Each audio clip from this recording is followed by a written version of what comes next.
Assalamualaikum warahmatullahi wabarakatuh. Di video ini saya akan menjelaskan tentang tinjauan teoritis tentang belajar.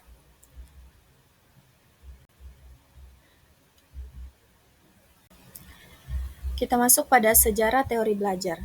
Sejarah teori belajar berawal dari masa strukturalisme yang muncul di Eropa pada tahun 1960 sampai dengan 1970-an.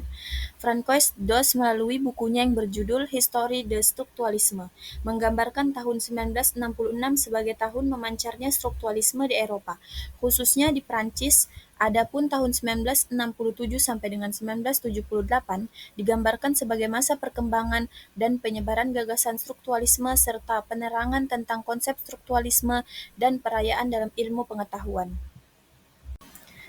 Tinjauan teoritis tentang belajar.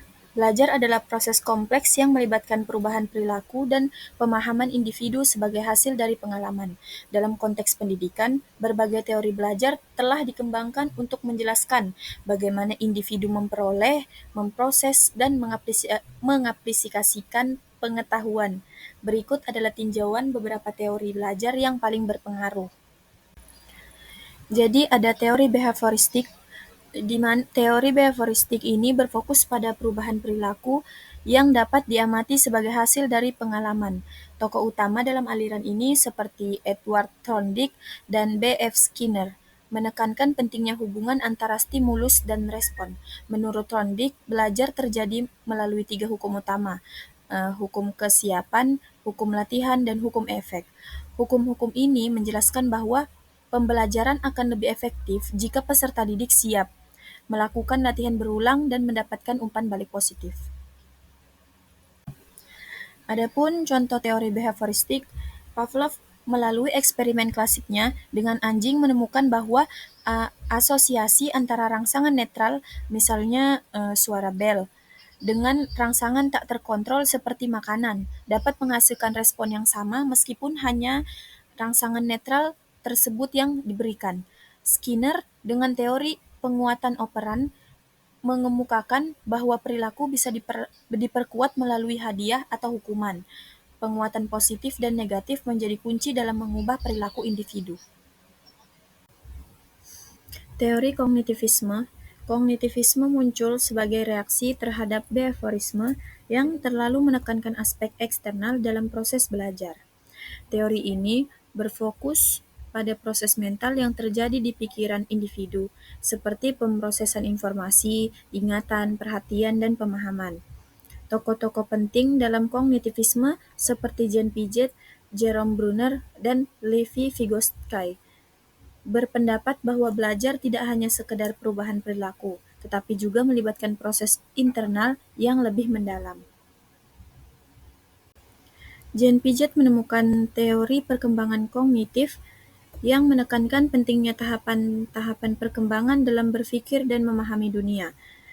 Piaget menyatakan bahwa anak-anak berkembang melalui serangkaian tahap dari sensori motor hingga tahap operasional formal yang mempengaruhi cara mereka memproses informasi. Jerome Bruner mengembangkan teori pembelajaran berbasis penemuan (discovery learning) yang menekankan pentingnya keterlibatan aktif siswa dalam proses belajar melalui eksplorasi dan eksperimen. Bruner juga mengenalkan konsep spiral kurikulum yang menyarankan materi pembelajaran diajarkan secara berulang pada tingkat yang semakin kompleks. Konstruktivisme berpendapat bahwa belajar adalah proses aktif di mana individu membangun pemahaman dan pengetahuan mereka sendiri melalui pengalaman dan interaksi dengan dunia sekitar. Teori ini dikembangkan dengan tokoh-tokoh Piaget, Vygotsky, dan seorang pendidik modern yaitu David Ausubel. Dalam pendidikan, konstruktivisme mendorong penerapan metode yang menuntut siswa untuk berpartisipasi aktif, seperti pembelajaran berbasis proyek, diskusi kelompok, dan pembelajaran yang berbasis pada masalah nyata. Lev Vygotsky menambahkan David Ausubel mengenalkan teori pembelajaran bermakna meaningful learning yang menekankan pentingnya menghubungkan informasi baru dengan pengetahuan yang telah ada dalam pikiran siswa. Pembelajaran akan lebih efektif jika siswa dapat menemukan makna dalam informasi yang mereka pelajari, bukan sekadar menghafal fakta sosial dalam konstruktivisme, dengan menekankan peran budaya dan interaksi sosial dalam proses belajar. Dia berpendapat bahwa pembelajaran paling efektif terjadi ketika siswa bekerja dalam kerangka sosial yang mendukung, seperti dalam komplek kecil atau dengan bantuan seorang mentor. Teori humanistik menekankan pentingnya pengalaman pribadi dan pertumbuhan individu dalam proses belajar. Tokoh-tokoh seperti Carl Rogers dan Abraham Maslow menyoroti kebutuhan emosional dan psikologi siswa sebagai faktor penting dan dalam pembelajaran. Pendekatan ini mendorong pembelajaran yang berpusat pada siswa, di mana mereka diberi kebebasan untuk mengeksplorasi minat dan tujuan mereka sendiri dalam lingkungan yang mendukung. Dalam teori belajar humanis Dalam teori belajar humanistik, pembelajaran dianggap berhasil apabila peserta didik dapat memahami dirinya sendiri dan lingkungannya.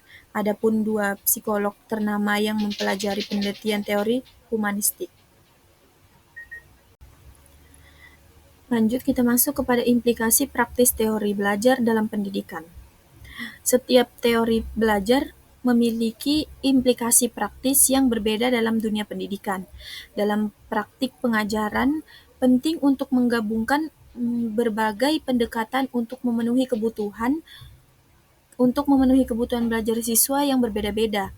Misalnya, teori behaviorisme dapat digunakan untuk mengatur disiplin kelas, sedangkan teori kognitivisme lebih cocok diterapkan pengajaran yang mengutamakan pemahaman konsep.